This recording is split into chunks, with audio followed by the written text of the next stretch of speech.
जय श्री कृष्ण। हूँ भारती शिंगाड़ा अनेरी वानगी में आपनु हार्दिक स्वागत है। तो चलो आज आपणे बनावीशुं बेसनना लड्डू। जे बेसनना लड्डू पण कहेवाय छे अने जे लीसा लाडू कहे छे लाहा लाडवा ई। तो चलो आज आपणे बनावीए बेसनना लड्डू। तो जो आपणे अहींया बधी आ सामग्री तैयार छे। आ मैं लीधा छे ओला मोळा गाठिया आवे मीठा वगरना ई जो आवा लेवाना छे। અને આ છે ને આમાં મોણ જ હોય છે ખાલી આમાં, અને પાણી અને લોટ અને આવી રીતના હોય છે મસ્ત। તો આમાં છે ને નથી હોતા સોડા, નથી હોતું મીઠું, પણ ખાલી આમાં આપણે મોણ અને પાણીથી જ ગાંઠિયા બનાવવાના હોય અને ગાંઠિયાને ધીમા તાપે ચડવા દેવાના છે તેલમાં। જો તમારે ઘરે બનાવવા હોય તો તમે ઘરે પણ બનાવી શકો છો, અને તમારે બજારમાં જો લેવા જવા હોય તો તમને કંદોયાની દુકાન હોય ત્યાં તમને આ રીતના મોળા ગાંઠિયા મળશે, તો મોળા ગાંઠિયા લઈ આવવાના। તો તમારે ઘરે બનાવવાની ઝંઝટ નહીં। तो आ मैं 250 ग्राम गाठिया मोड़ा लीधा है।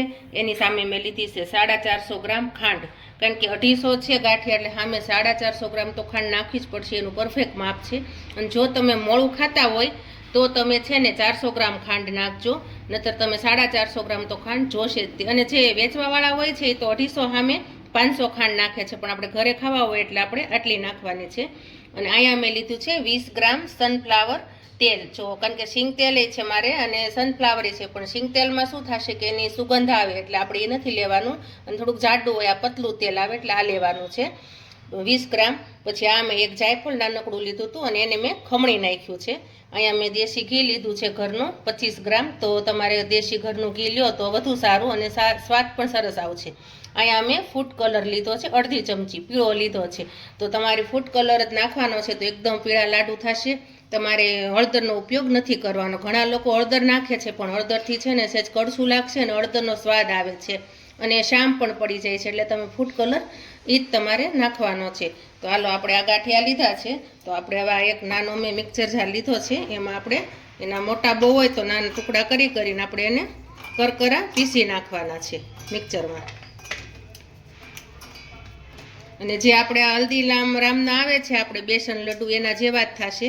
ઘણા લોકો તો આને એમ કહેતા હોય કે લાહા લાડવા કહે છે, તો અલગ અલગ બધાય કહેતા હોય છે। તો આપણે એને લાહા લાડવાય કહી શકીએ, પછી હલ્દીરામના આપણે આવે બેસન લડ્ડુ એ પણ આપણે કહી શકીએ।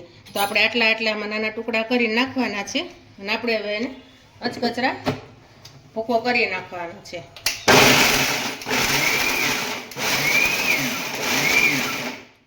જોતું જવાનું છે વચ્ચે વચ્ચે કે બહુ ભૂકો નથી થઈ ગયો ને એમ, અને આખો ને અડધો આટો આપણે ફેરવવાનો છે,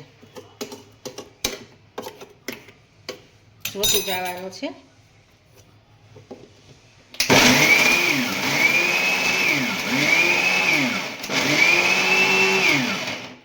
પાછું જોવાનું છે કે આપણે બહુ નથી પીસવાના, એટલા માટે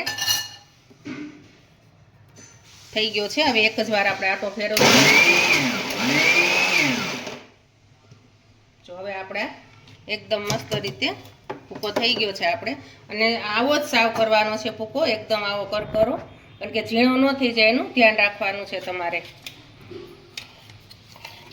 अने गाठियाने छे ने गरम गरम होय त्यारे नथी पीसवाना, गाठियाने छे ने पहेला साव ठंडा करी नाखवाना छे, पछी ज पीसवाना छे। गरम गरम गाठिया पीसो ने तो लोंदो थई जशे तमारे, अंदरथी बधुं तेल નીકળી जशे। એટલે ગાંઠિયા જો તમે ઘરે બનાવ્યા હોય તો એને એક દિવસ ઠરવા દેવાના છે, અને બજારમાંથી લાવો તો કંઈ પ્રશ્ન જ નથી, ઠરેલા જ હોય છે।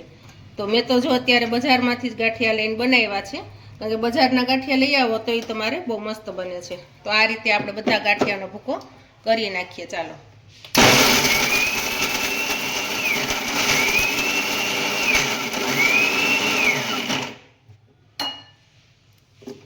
वच्चे वच्चे आ रीते चमची फेरवती जवानी छे, एटले हूँ आखो गाठियो होय ने तो वच्चे आवी जाय।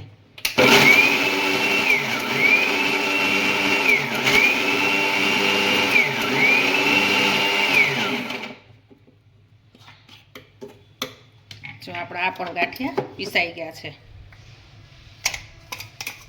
तो आ रीते आपणे बधा गाठियाने भूको करी नाखीए। चालो तो जो આપણે અહીંયા બધા ગાંઠિયા પણ પીસાઈ ગયા છે અને બધા એક સરખા કરકરા પીસી નાખ્યા છે। અને અહીંયા મેં છે ને એક લોયું લઈ લીધું છે જાડું એલ્યુમિનિયમનું જાડું, અને ધીમા ગેસ ઉપર એને ગરમ કરવા પણ મૂકી દીધું છે। હવે આપણે લેવાની છે ચાસણી એની। તો આપણે ચાસણી લેવાની છે, તો પહેલા આપણે એમાં ખાંડ એડ કરશું। હવે ખાંડ ડૂબે ને એટલું આપણે પાણી લેવાનું છે ચાસણીમાં, એટલે એનું માપ ઈ જ છે। કારણ કે એમાં બીજું કાંઈ માપ ન આવે. જો આપણે આ ખાંડ ડૂબી ગઈ ને એટલું પાણી નાખવાનું છે. એટલે તમારે ખાસ કરીને યાદ રાખવાનું છે. ઘણા લોકો એમ કહેતા હોય કે આનું માપ દો, પણ આનું માપ ન હોય. એટલે ખાંડ પહેલાં નાખવાની, પછી એમાં પાણી નાખવાનું. ખાંડ ડૂબે ને એટલી જ પાણી નાખવાનું, એટલે ચાસણી તમારી સરસ થઈ જાય. અને હવે છે ને જો મેં ફાસ્ટ ગેસ કરી નાખ્યો છે, તો હવે આપણે ફાસ્ટ ગેસ કરવાનો છે. એટલે ફાસ્ટ ગેસે ચાસણી લેવાની છે. અને ચાસણી કેવી લેવાની છે એ પણ હું તમને હમણાં થોડી વારમાં બતાવીશ. તો આપણે આ રીતે એને સતત હલાવતું રહેવાનું છે. અને આ બધું માપ છે ને મેં તમને વજન પ્રમાણે દીધું છે. તો ઘણા લોકો એમ કહેતા હોય કે વજન પ્રમાણે નહીં અને મને વાટક્યાનું માપ આપો, પણ બધી વસ્તુમાં વાટક્યાનું માપ ન હાલે. એટલે તમારે છે ને આ વજન પ્રમાણે જ લેવું પડે. વજન પ્રમાણે તમે લ્યો ને તો તમારું પરફેક્ટ માપ થશે. અને તો એ રીતે તમારે જો કરવું હોય ને તો છે ને તમારે એક આવો નાનો કાંટો વસાવી લેવાનો છે. મેં આવો નાનો કાંટો એક રાખું છું ઘરે. એટલે આમાં તમારે બધી વસ્તુનું માપ થઈ જશે. તમારે આ રીતના તમે મૂકી દો એટલે તમારે ફટોફટ થઈ જશે. એટલે આ રીતના તમારે એક નાનો વજન કાંટો લઈ લેવાનો. તો હવે આપણે આને ચાસણી જો આપણે લેવાની છે, આ રીતે એને સતત હલાવતા રહીશું. તો જો આપણી ખાંડ પણ અહીંયા ઓગળી ગઈ છે અને આવી રીતના થવા માંડે એટલે તમને સમજી જવાનું ખાંડ ઓગળી ગઈ છે. પણ અત્યારે આપણે થોડુંક શામ લાગે છે આપણને. તો આપણે શામ લાગે છે તો એમાં શું કરવાનું, આપણે એમાંથી મેલ કાપવાનો છે. તો મેલ કાપવા માટે આપણે મેં અડધી વાટકી દૂધ લીધું છે. તો અડધી વાટકી દૂધ નાખવાનું છે. પછી થોડી વાર આમનામ રહેવા દેવાનું છે. એટલે એમાંથી બધો મેલ કપાઈ જશે. એટલે તમારે મેલ કાપવો હોય તો તમારે દૂધ લેવાનું છે. જો તમે જોઈ શકો છો, તમારે આ બધો મેલ છે, ખાંડમાં જે મેલ હોય ને બધો નીકળી જશે આ રીતે.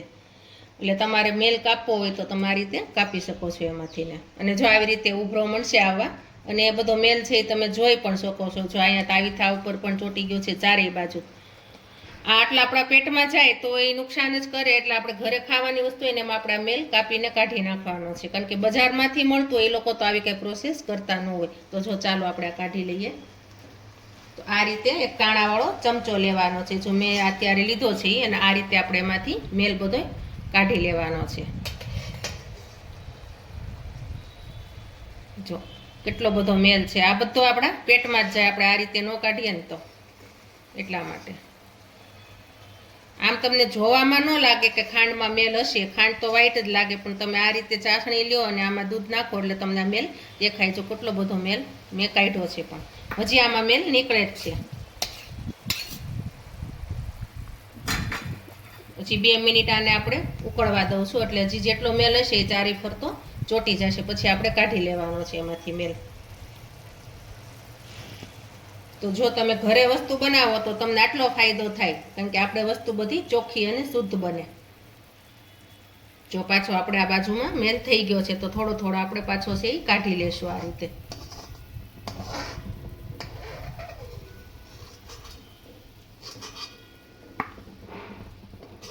હવે આપણી ચાસણી એકદમ વ્હાઈટ અને મસ્ત કાચ જેવી થઈ ગઈ છે. જો તમને તળિયું પણ નીચેનું દેખાય છે એ રીતના એકદમ ચોખ્ખી થઈ ગઈ. જો આપણે કાચમાં કેમ આપણું મોઢું દેખાતું હોય છે એવું આપણે એકદમ ક્લીન થઈ ગઈ છે. એટલે આટલો આપણે મેલ કાઢ્યો ને એમાં જો આટલો બધો આપણે મેલ કાઢી નાખ્યો છે. તો તમે આ રીતના કરજો એટલે તમારી લાડવાની મીઠાઈ બહુ મસ્ત બનશે. હવે આપણે જોઈ લઈએ કે ચાસણીને કેટલી વાર છે એ આપણે. તો આપણે આને આંગળી વડે આ રીતે ચેક કરવાનું છે. તો હજી તો વાર છે, એક તાર પણ નથી થતો. એટલે હજી થોડી વાર આપણે એને રહેવા દેવાની છે.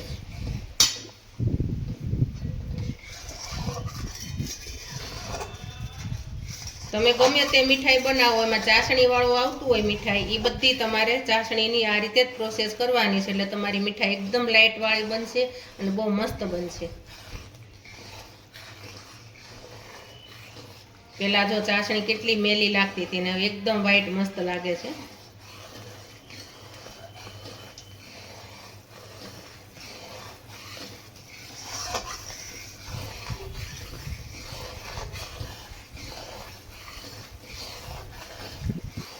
જો આપણે ઉભરો પણ માંડ્યો છે આવવા. હવે પાછી આપણે આને ચેક કરશું. હજી થોડી વાર છે, પણ જો ચાસણી આવી રીતે ઉભરો મંડો આવવા એટલે આપણે એને પછી જોવી તો પડશે જ 2 મિનિટે, કારણ કે હવે આને ચાસણી આવતા વાર ન લાગે એટલા માટે. અને જેમ બને ને એમ તમારે ચાસણી કડક જ લેવાની છે. કડક ચાસણી હશે ને તો ચાલશે, પણ જો ઢીલી ચાસણી રહી ગઈ ને તો તમારો માલ એ બગડશે, કારણ કે એના લડ્ડુ પણ સરસ ન વળે, શીરા જેવું થઈ જશે. એટલે તમારે ઘાટી અને તમારે કડક ચાસણી લેવાની છે. તો હવે જો જોઈ લઈએ આપણે પાછી આપણી ચાસણી ક્યાં પહોંચી છે.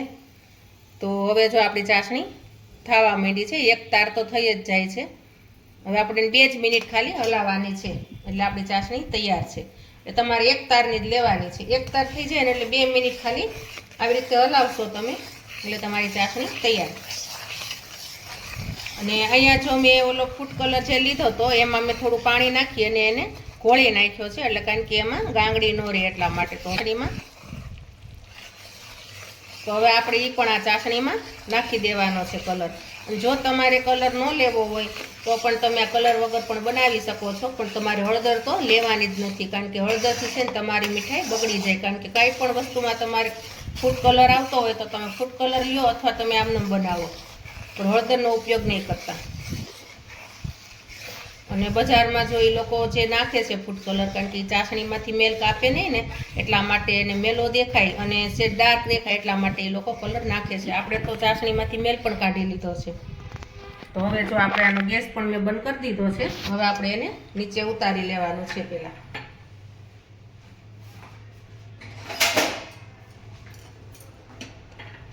હવે નીચે ઉતારી લો ચાસણીને. આપણી ચાસણી હજી ગરમ છે ને ત્યાં જ આપણે એમાં જ્યાં તેલ લીધું હતું એ તેલ આમાં ચાસણીમાં એડ કરી દેવાનું છે. અને જે આપણે આ દેશી ઘી લીધું હતું એ ઘી,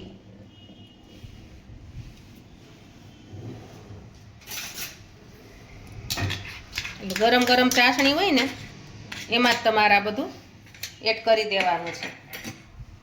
હવે એને જરાક વાર હલાવવાની છે આ રીતે, એટલે બધું મિક્સ થઈ જશે. તો ચાસણી પણ આપણી સરસ લાગે છે અને મેલ નીકળી ગયો તો એટલે એકદમ મસ્ત થઈ ગઈ છે. આવી જ ચાસણી તમારે લેવાની છે. આમાં કાંઈ છે નહીં, સાવ સહેલા જ છે. તમારે બેસનના લડ્ડુ બનાવવા હોય તો, અને તમે ઘરે પણ આ બનાવો. આને તમે તમારે સ્ટોર કરવા હોય તો તમે આને 15 દિવસ 20 દિવસ સુધી તમે રાખી શકો, અને કાંઈ થતું નથી, એવા ને એવા જ રહે છે. હવે આપણે જે આ ભૂકો કર્યો હતો એ ભૂકો બધો આમાં એડ કરી દેવાનો છે. હવે આપણે આને મિક્સ કરી દેવાનું છે આ રીતે જ. જો કેટલા મસ્ત એકદમ દેખાવમાં પણ બહુ સરસ થાય ને. તમે જે આ ગાંઠિયાનો ભૂકો કરીને આમાં નાખ્યો ને એ ભેગી તો સુગંધ કેટલી મસ્ત આવે, અને આ લાડુ ખાવાની પણ બહુ મજા આવે છે, બને છે પણ બહુ મસ્ત. અને આને આપણે એકદમ આ રીતે જ તે ઘૂંટવાનું છે. સતત આ રીતે થોડી વાર ઘૂંટશો ને એટલે આ ઘાટું થઈ જશે, અને પછી આને થોડી વાર પંખે તમારે રાખી દેવાનું છે. પછી ઠરે ને પછી તમારે આના લાડુ વાળવાના છે, ગરમ ગરમ નથી વાળવાના, એટલા માટે. જો મસ્ત આપણે એકદમ બધું મિક્સ થઈ ગયું છે. તો હવે આપણે એમાં છેલ્લે જે આપણે આ જાયફળનું હતું ખમણેલું એ જાયફળ આપણે એડ કરવાનું છે. એટલે જાયફળ છેલ્લે તમે આમાં એડ કરો ને એટલે આની સુગંધ બહુ મસ્ત રહે, અને સુગંધ પણ બહુ મસ્ત આવે છે અત્યારે. જો અને આ બેસનનું લડ્ડુ તમે ખાઓ એટલે તમે બજારના પણ ભૂલી જાઓ, એટલો મસ્ત બને. તો ઘાટું પણ થવા માંડ્યું છે, સાઈડમાં પણ જામવા માંડ્યું છે. એટલે આ રીતે જ તમારે થોડી વાર હલાવવાનું છે. પછી એને પંખે ખાલી 5 મિનિટ રહેવા દેવાનું છે. તો ચાલો આપણે આને પંખે રહેવા દઈએ 5 મિનિટ, એટલે જામી જાય. તો જો આપણે આને ઠરવા મૂક્યું હતું 5 મિનિટ, તો એ ઠરી ગયું છે. તો હવે આપણે એને આ રીતના પહેલાં બધું ચારે બાજુથી ભેગું કરી લેવાનું છે તાવીથા વડે. જો આ ભેગું થઈ ગયું છે. હવે આપણે છે ને આમાં થોડું તેલ લેવાનું છે હાથમાં, આ રીતે. પછી 2 હાથ ભેગા કરીને આપણે લોટ બાંધતા હોય એ રીતે એને મસળી અને આ રીતે આમ ભેગું બધું કરી દેવાનું છે. એટલે તમારો લાડવો છે ને એ ફાટે નહીં અને એકદમ સરસ શાઇનિંગ વાળો થાય. જો એવું લાગે ને તો આપણે થોડી વાળે તેલ વાળો હાથ કરવાનો છે. પણ તમારે એને મસળવો તો પડશે જ, મસળો ને તો જ તમારો લાડવો સારો બને, નહીતર તમારો લાડવો સારો ન બને. જરાક તમને આમ હાથમાં ગરમ લાગે ને એવું રહેવા દેજો, સાવ નહીં ઠરવા દેતા. તો જો આપણે આ બધો મસળીને લાડવાનો માવો તૈયાર થઈ ગયો છે આ રીતના.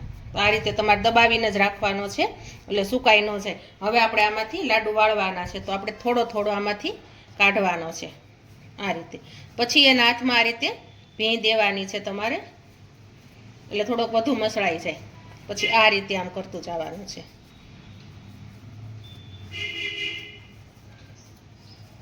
જો આ રીતે. હવે આપણે એને જેવડી સાઈઝના તમારે લાડવા કરવા હોય એવડી સાઈઝના તમારે બનાવવાના છે. એ તમારા ઉપર છે કેવડી સાઈઝ રાખવી. પછી આ રીતે એને ગોળ ગોળ વાળી લેવાના છે. જો આ રીતે. એકદમ આપણો મસ્ત લાડુ, બેસનનો લાડુ તૈયાર છે. જે હલ્દીરામના મળે એને પણ તમે ભૂલી જશો એવો લાડુ છે. તો આપણે જો આ રીતે બધા લાડુ કરવાના છે. તો ચાલો આ રીતે બધા લાડુને જો આવી રીતે પછી એકવાર જોઈ લેજો કે તમારે આ રીતે હથેળીમાં પહેલાં એકદમ ભીં દેવાની છે. પછી તમારે ધીમે ધીમે પોચો હાથ કરવાનો છે એટલે તમારા લાડુમાં શાઇનિંગ આવી જ આવશે અને મસ્ત તમારે શાઇનિંગવાળો લાડુ બનશે. જો આપણા લાડુ બની ગયા છે. તો હાલો આ રીતે હું બધા બનાવી નાખું. તો જો આપણા બેસનના લડ્ડુ બની ગયા છે એકદમ મસ્ત પચારું જેવા, અને જોઈને જ તે મોઢામાં પાણી આવે ને ખાવાનું પણ મન થઈ જાય. અને એની માંથી મેં ડેકોરેશન કરવા માટે મેં એને પિસ્તાની કતરી કરી અને એનાથી મેં ડેકોરેટ કરી દીધા છે. જો તમને આની ઉપર કાજુ બદામ કાંઈ પણ ભાવતું હોય તો તમે આની ઉપર એડ કરી શકો છો ડેકોરેશન કરીને. તો જો આપણા બેસનના લડ્ડુ બની ગયા છે એકદમ મસ્ત. તો તમે અમારી રેસીપી જરૂરથી ટ્રાય કરજો. લાઈક કરો, શેર કરો, સબસ્ક્રાઈબ કરો. જય શ્રી કૃષ્ણ.